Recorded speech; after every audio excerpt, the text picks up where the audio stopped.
Welcome to FemLead, the podcast on female leadership and role models. This show aims to inspire and equip you with the tools you need to navigate your career plans.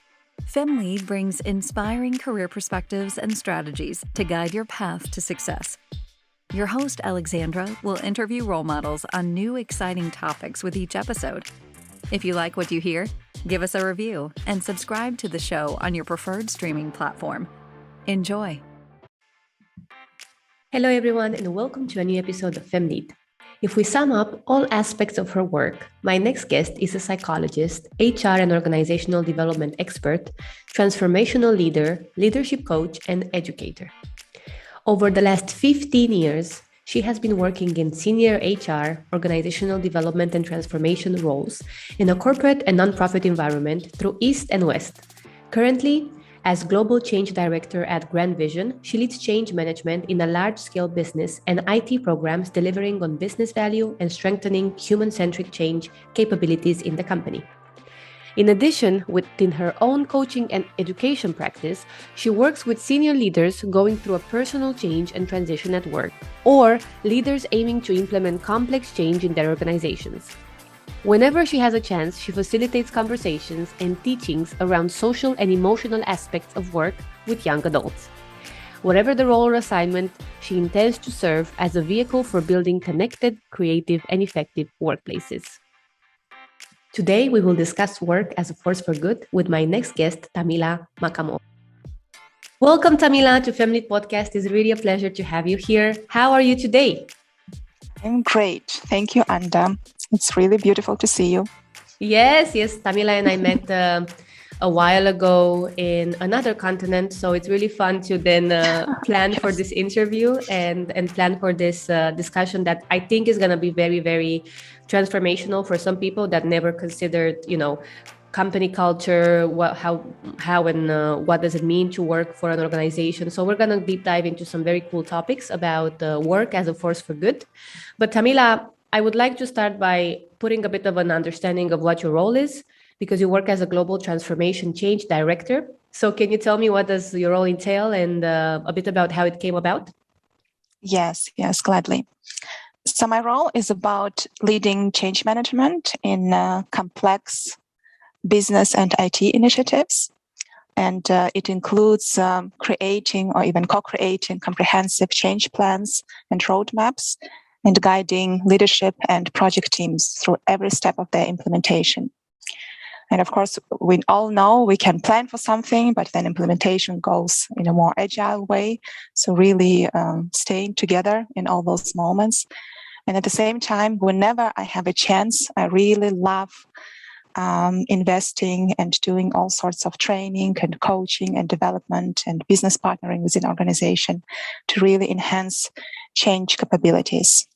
So that's my role and how it came about. When I left my previous company, I didn't have my next role in my pocket yet. So it took me 1 year to find it. And I was very happy that it existed in that format.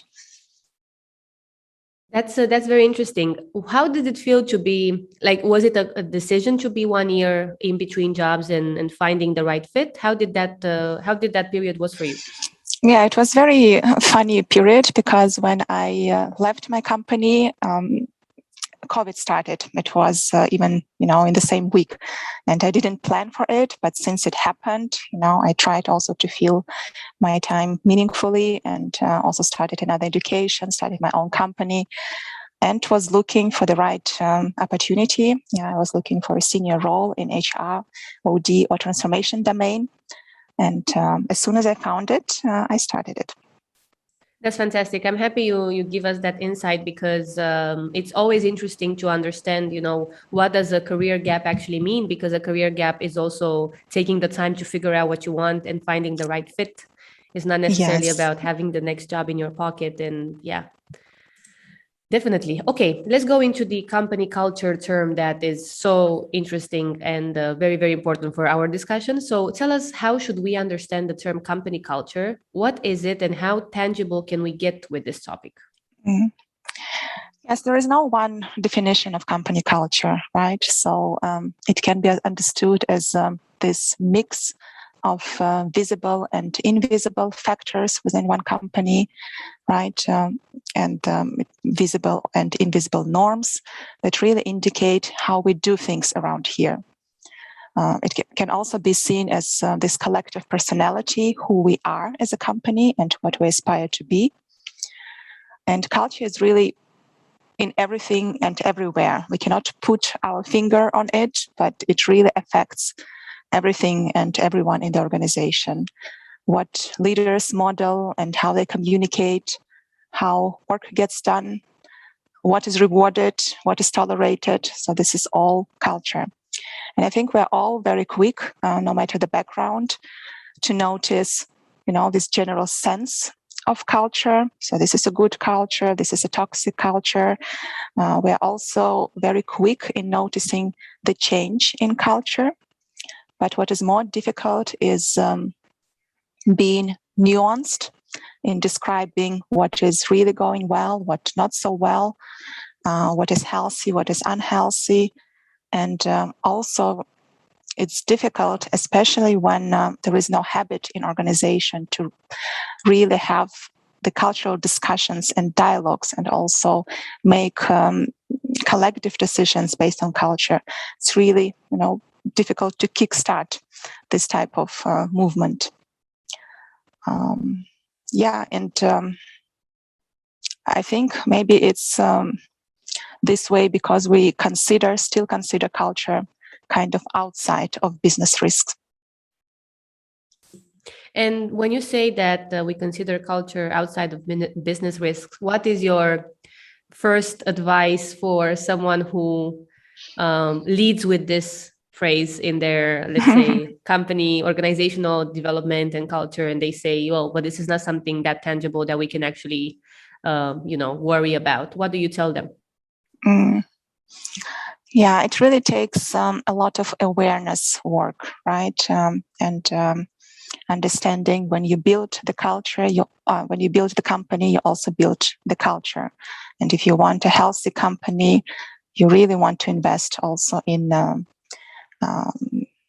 building, co-creating also healthy environment for your for the people in the organization also to exist. Mm-hmm. And what is then a healthy culture, if you are to define that? Yeah, I believe every company really needs to define it for itself. And there is, of course, a component of actively building it. Yeah, so it's not when one person or a group of people just release a booklet with, values and nice pictures. It's not about it. But it's really, again, about engaging in real dialogues with people in different functions throughout all the levels of an organization, and really figuring out together what are our core values. Yeah, and the core set of values, it's really what can define people and unite people in the organization, and who they are at their best. And it's also a filter to make hard decisions. So this core value, figuring out the core value, it's important. And of course, not only figuring them out, but really embedding them in everything you do. So really not about professing them, but doing your values. Definitely. And it also takes realization that, yes, you can build culture intentionally, but you also need to let go, because, every organization is just such a complex ecosystem of so many different relationships and so many different daily, decisions, actions, thoughts, interactions. So culture also evolves in this mix, and it's not something you can always, intentionally influence. Definitely. It's a very interesting discussion, because we are talking about something that, like you said, we co-create as colleagues, managers, teams within an organization. And it's not something that we can share as a list, and then people just check it and be, I am humility. Yes, I am humble. Yes. Just all of these ideas of making culture as tangible as possible. Well, in theory, you can create all of these different guidelines, but in practice, you need to feel it and you need to lead with it as a executive or in person from the leadership team. Tell us then, what is your opinion, or what is your idea of a workplace providing more than remuneration? Because you've worked for more than 15 years in different senior HR roles and organizational development and transformation, and in the last 2 years, let's say even 3, the world changed a lot.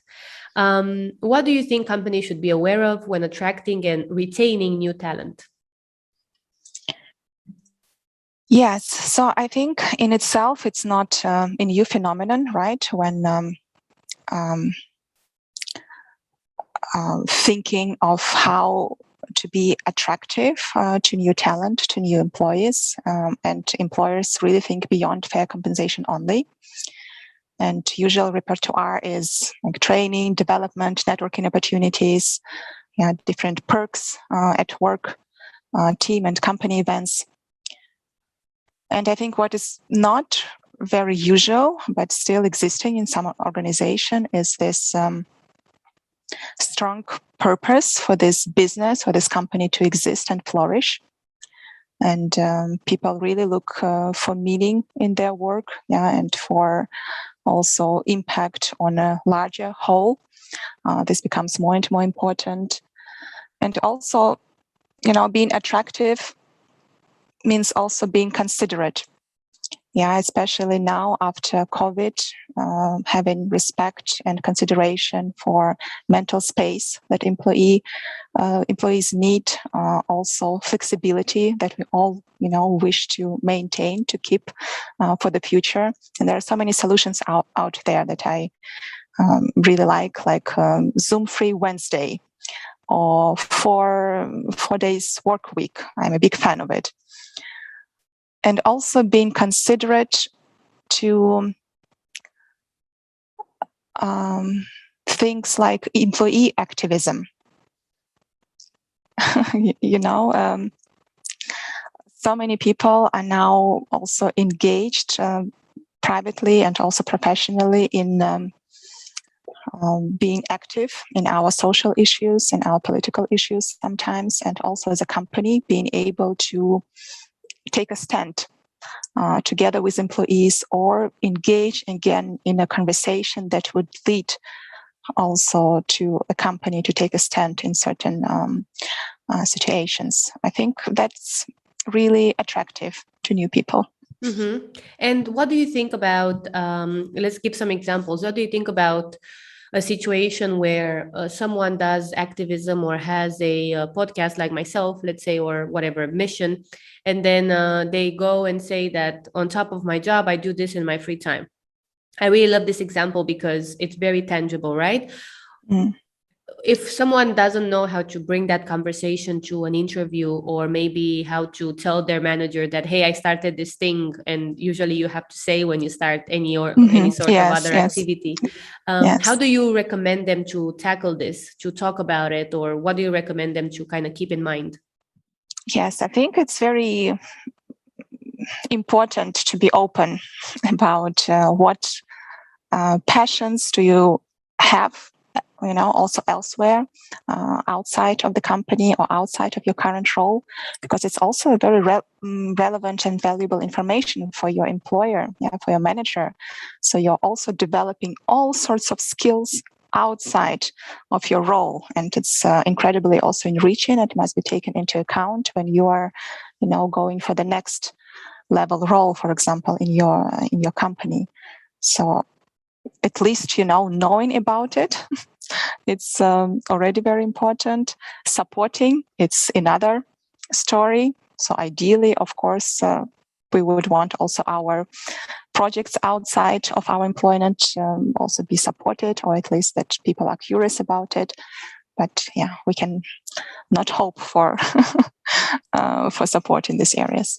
Okay, I want to move on with some of the questions I prepared that I think, Tamilla, you have a lot of insights to give us. Speaking of talent now, that is already part of the organization, so employees of an organization, what can we do for our workplace to become more attractive, for us to become more loyal? Because culture is something that we co-create, right? How can we make the workplace more loyal and more attractive for current employees? Yes, yes. So we always have some influence, right? In our intermediate environment, we always have influence. So even if the general culture is rather negative, even then you can create, different pockets in the organization where it's completely different subculture. And I really like when we come to the level of small actions, small tactics, the work of making work human. It's the organization, and they do lots of research in modern companies, but also publish their findings in very practical books.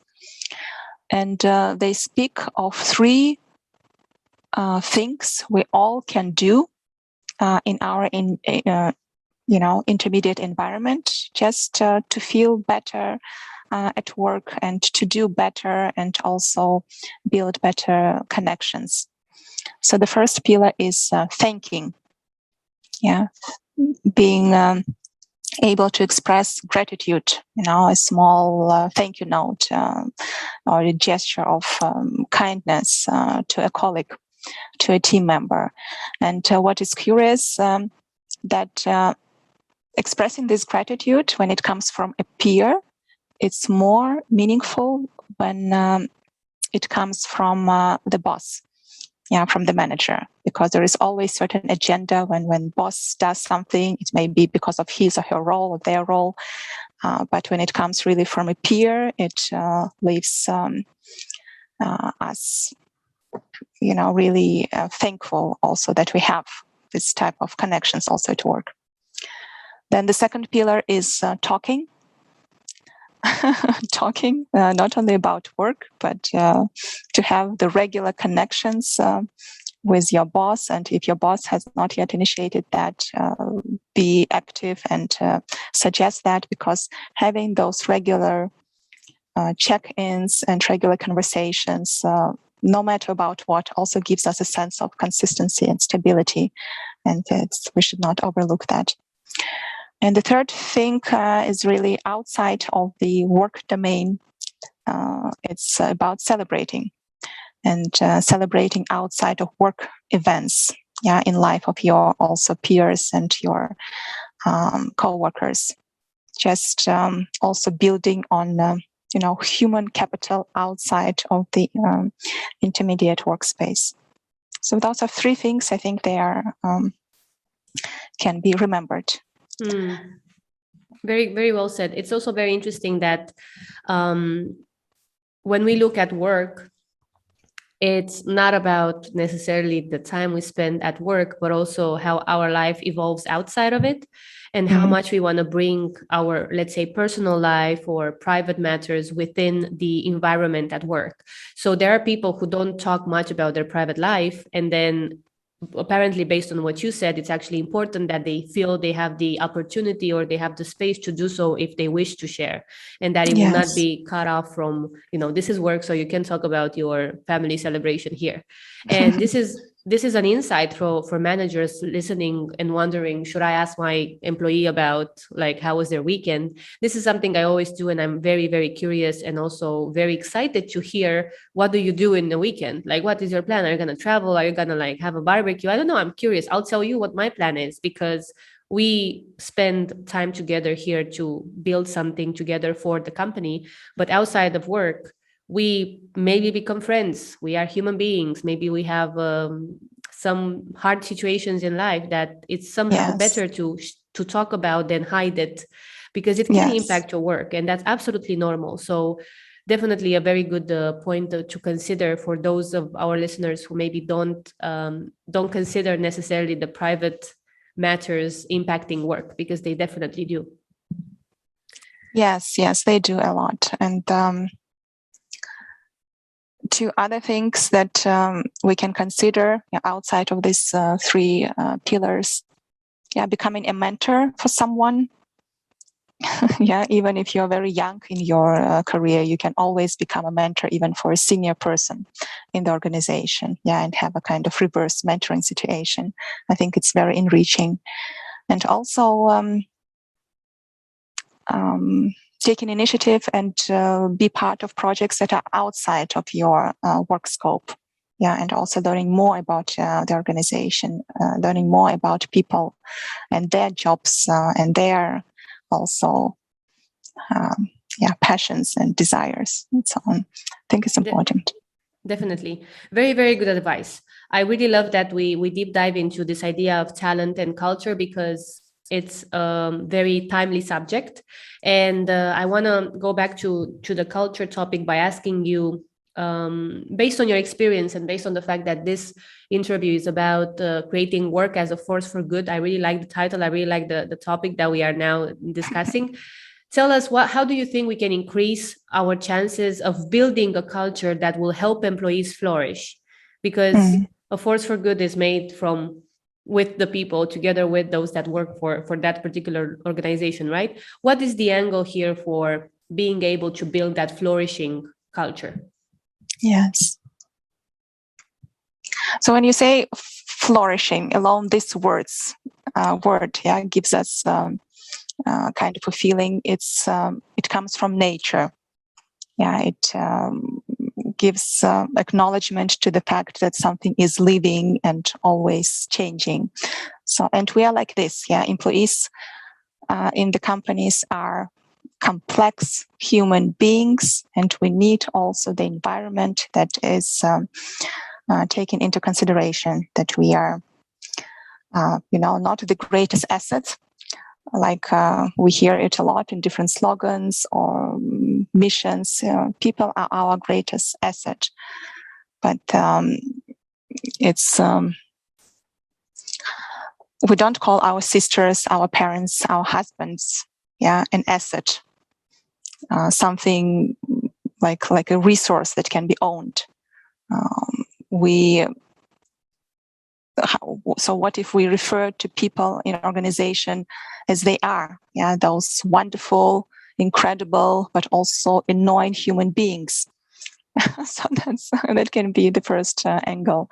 So the same way we relate to other important relationships in our life, we relate to the employees, or to our peers, to people in the organization that we know.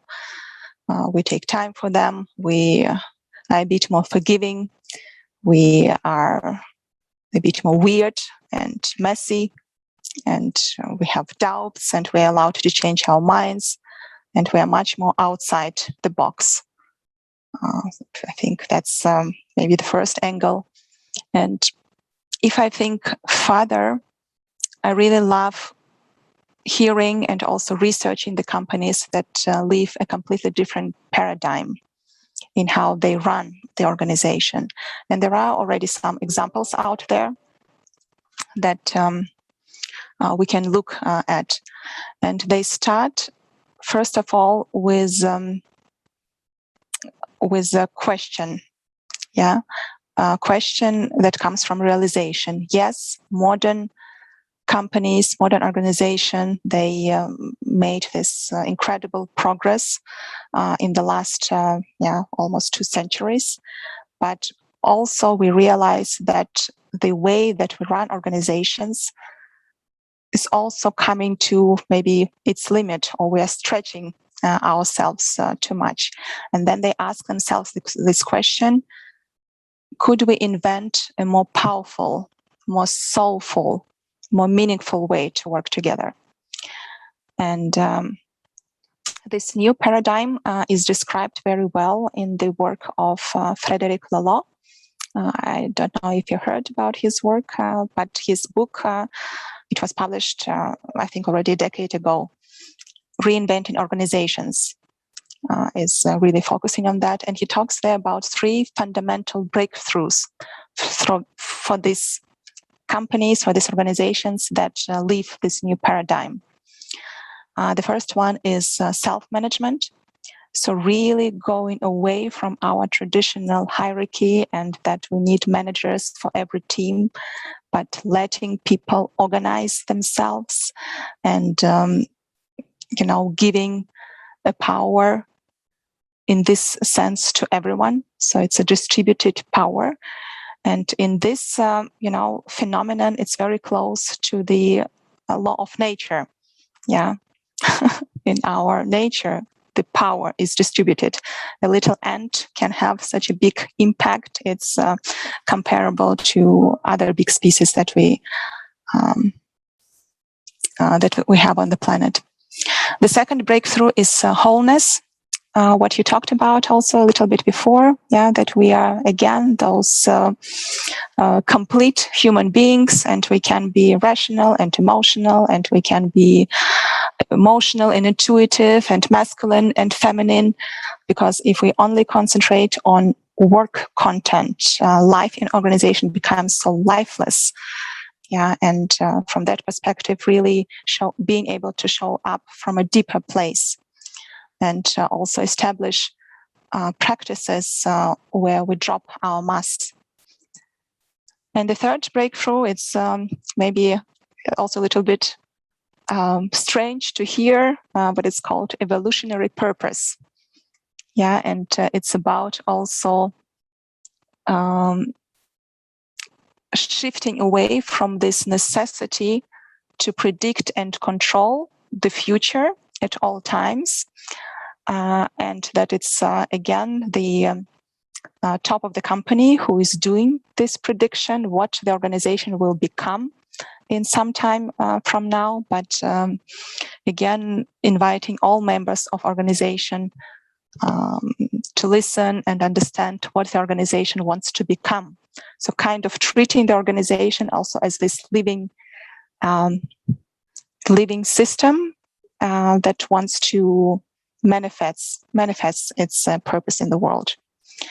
I can imagine that your listeners, even, hearing those breakthroughs, it's like so far away from our reality. And I can imagine that many companies are really not aspiring to go in this direction.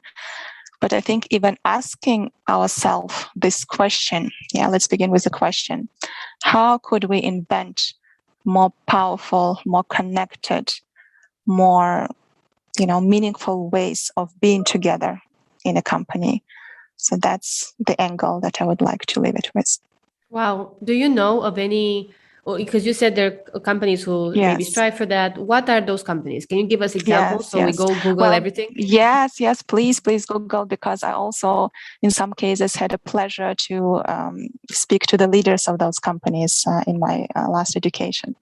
So in the Netherlands, it's a company that's also most quoted in that space, Buurtzorg. It's a healthcare organization, and they organize home care for people who need it. And in a very short period, they grew from having only 4 nurses to 9,000 nurses, because they were so inspired by the ideas, by the very human ideas that they implemented within the organization. Another great example, Patagonia. I think it's really incredible what they do in the world as a company. Ben & Jerry, also a very curious company. Very, very nice. Thank you for sharing the examples, because I'm sure some people will go now and Google what is Ben & Jerry's culture statement and what's their mission, and how they frame it also online, and how they talk about what they're building. So it's super interesting to have these examples. Thanks a lot. I want to move forward towards in our interview, because you have a lot of insights, and I wouldn't want to miss the career progression topic that a lot of our listeners are very curious about, because you are now working as a change and transformation director. And I think people are wondering, how do you progress in your career from the moment you figure out what is your kind of subject that lights you up, your vocation or your role within a career path? What are some of the tips or advice maybe that you can give to people that want to grow in their career and get to the director level or are looking for a leadership position in their career paths? Yes, I always invest in myself. Yeah, I invest continuously. I finish one certification or education, I start the other one. Not because that I want to showcase something to the world, but because I love it so much. I love this learning. I love the practicing. I love supervision by people whom I meet also in all my lessons and sessions. And I always continuously, listen to different podcasts that can give me so much direction that I sometimes don't necessarily receive in my environment. So really kind of being open all the time into this receiving and exchanging with the world, I think it's extremely important. Yes, tips for career progression. When I work with young people who are about to enter workplaces, I try to give them like a new sense of career definition. Yeah, again, that's not something you can plan for life. It's not something you can guarantee, but it's really that you kind of put one brick at a time and really work that your work, your talent also gets recognized on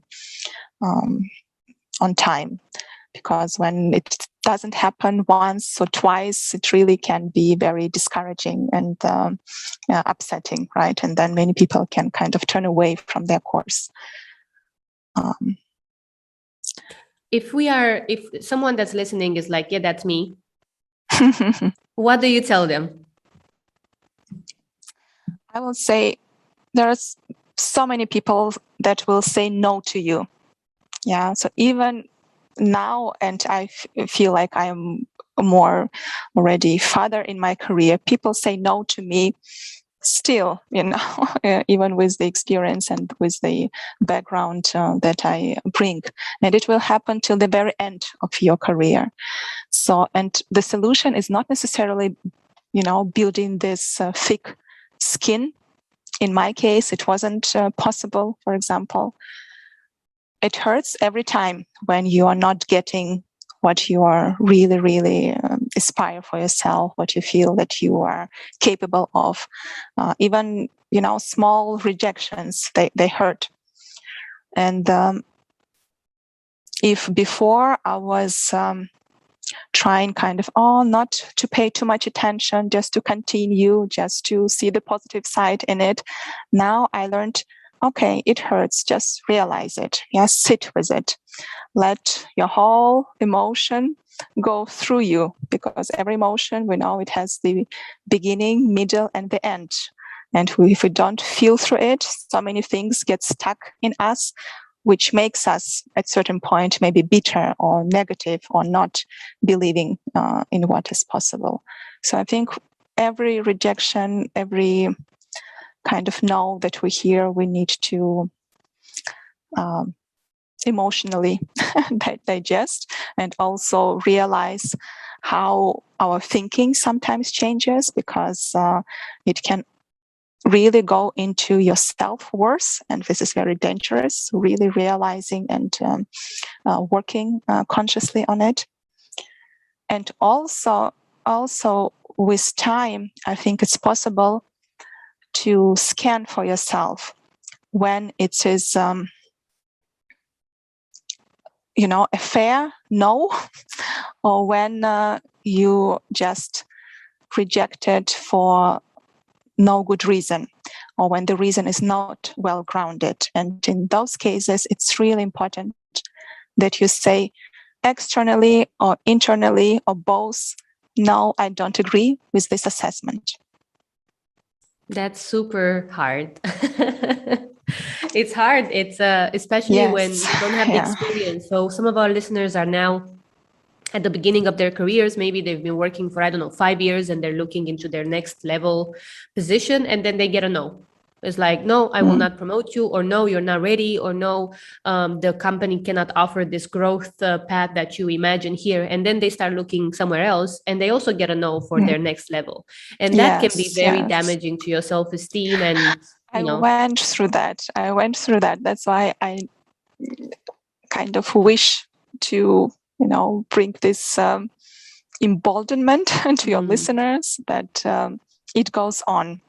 When I also had a couple of rejections, like really one after another in my previous company, I already felt, oh, it's such a nonsense. What's happening? And then I left and went into the external world, and I received so many more rejections because people don't know you, people don't read what you do, or, there are so many different reasons. So you work through that, and you need to continue. You need to set your course, or have at least a sense of direction, and continue and get helpers. It's, career, it's never just one person journey. Success is not only truly yours, and also some difficulties that we're experiencing. It's not also truly ours. It's always a combination of things. Definitely. And the support system, some of the previous episodes, for those that listen to all of the last season, I think 80% of all my guests said that support systems and support groups are what you need in life.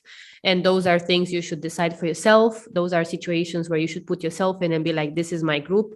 So no matter what happens in my career, I always have a group to go back to, even if it's your family, your partner, a group of friends, a support group that works with career plans and career paths. That's also another way to look at it. I would like to continue, because we're close to the end of our interview, but I don't want to miss this. I don't want to miss this question, because you are a coach yourself. And as I said in the intro, you coach individual or groups, but your intention is to be a vehicle for building and sustaining connected, creative, and effective workplaces and communities. And one of the pillars that you focus on is self-knowledge. One of the themes that you incorporate in your coaching practice is self-knowledge. And I feel like the entire last 5 minutes were about knowing yourself. So when, for example, you get a no or multiple no's, and you're like, no, this is my next step, I just need someone to give me that opportunity, I will continue to go for it. How do you incorporate self-knowledge in your coaching practice when you coach someone? Because like we just discussed in the last 2 minutes, it's pretty hard, and it's not maybe the first thing you would be thinking about. Yeah, it's a foundation. It's a foundation for any coaching, and I offer two different kinds, career and leadership coaching, and sometimes it's a combination of two. And for whether we solve external challenges, or whether we deal also with how we are with certain situations, how we are with certain also difficult events in our life, we learn things about ourselves. Yeah, we learn things that are really, really great, and maybe we are not super aware about them, but we also learn things that are difficult to see.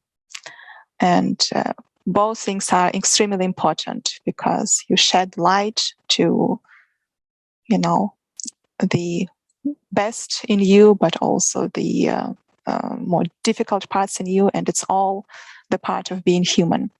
And to embrace fully who we are, to like ourselves, because this is for me the natural consequence of knowing yourself and then liking yourself. And also realizing, again, we are changing, we are growing if we also make it a priority to grow, and also to get to know ourselves in all the different stages in our life and careers. That's extremely important. It's the foundation. Definitely. And it's something that maybe, unfortunately, but I don't want to make it sound too dramatic. Unfortunately, it's not something that at your first, let's say, adult job, you're told that, hey, no matter your aim in life, you need to know yourself first, to know what is for you, what isn't for you, and also what are your boundaries for when you have opportunities and you're not sure what to choose because you like everything, Like Yes. people, I'm one of those people that I would like to do everything in my life. So now where do I go? What do I do? It's always a question. And having those boundaries and kind of taking decisions based on your values and boundaries comes from knowing yourself.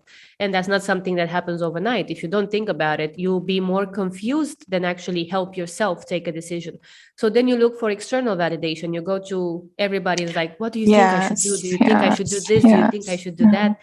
But the truth is that if you decide against your kind of inner feelings and like what inner knowing, what connects with you, you will forever feel that it was not a good decision. But hey, someone recommended me this, so it will look good in 5 years in your CV. But is that worth it? And those are questions that you and I cannot answer for whoever's listening right now. It's really a deeper conversation with yourself. And if it were easy, like my mom used to say, everybody would do it. Yes. Conversation with yourself, but also again, you need helpers. Yeah.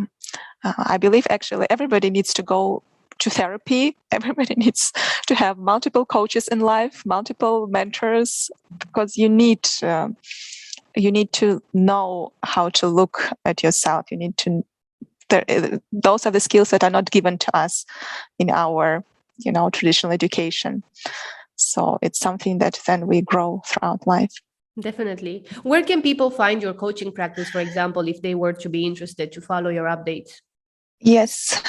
Well, I'm not so active on social media, but from time to time I am, and it's important to me. So on my website, it's very easy to book a session with me, just to have an initial chat and see if we can connect and work together. It's nowwhat.global. And also on Instagram, I post from time to time also, I believe, some relevant information or insight. Yes, thank you. Now what with Tamilla? Fantastic. Thank you, Tamilla. It was really a pleasure. I'm going to go next to our final 5 fire questions and close this interview, because we can talk here for another hour about everything related to talent and culture. But now I would like to wrap up and start asking you, what is one book you think everyone should read? Women Who Run with the Wolves. It's, it's by Clarissa Pinkola Estes. It's a wonderful book. We all need it. Yes. Awesome. What is the best piece of advice you have ever received? It was from my professor during my second master's. And he came to me when I was about to finish. And he came to me and said, don't give up your spiritual approach to counseling. And it was so significant for me to hear, because, in academia, it's completely separate and extremely divisive how we look at science and how we look at everything that cannot yet be explained by science. And he, after spending his whole life in academia, that's what he felt that he can tell me. And it gave me really permission to integrate so many different approaches in my work, in my coaching. And it was very meaningful to me. Wow. Who is your role model? I don't have one role model. I have many, many mentors in my life, imaginary and also real ones. And if I speak of imaginary, it's Maya Angelou, it's Eckhart Tolle, it's Brené Brown, because again, sometimes there are so many situations I think of, but then I don't find a person in my circle whom I can speak about it, or who can voice over what I'm thinking, and then I find it with these people. And I have many, many mentors in my life. Sometimes it's really long-term relationship, or even one-time conversations. They can do also a lot for us. Wow.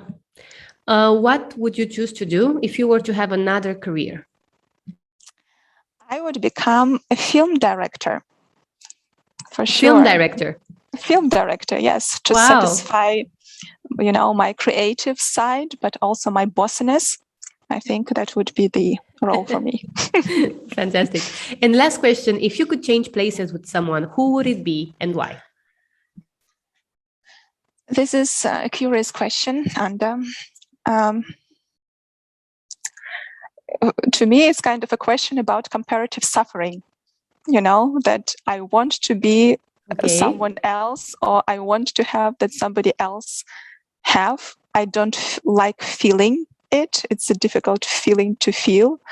So whenever I do feel like it, I look closely at my life, at people in my life, at a dog in my life, and then I relax into, okay, I like myself, I like my life, so no need to change places with anyone. Yeah, that's a very good answer to when I ask this, sometimes it can go in both ways, and I'm very curious to know what is a role model that you would change places with. I was never asked this question myself, but I will reply here for you that I would definitely want to change places with Beyonce for a day. I mean, yes, for a day, it would be fantastic. I'm so curious to know how it is to be Beyonce, but definitely this is a question about how do you relate with what's happening in the world, and whether you are curious to find out. And I get all these different answers. It's always fun to listen to them. So thanks a lot, Tamilla. Thank you for joining us today. This has been a great conversation. I'm sure that our listeners took a lot of notes. I will link all of the different pieces of advice you've shared and all the books you've mentioned for people to find them. And I hope you had a fun, exciting day as well. Yes. You're such an inspiration for me. And so thank you. Thank you so much, Tamilla. And thank you all for listening today. Stay tuned for more updates with inspiring role models. We hope you've enjoyed this episode of FemLead Podcast. Share the news with your friends and follow us on social media at FemLead Podcast everywhere.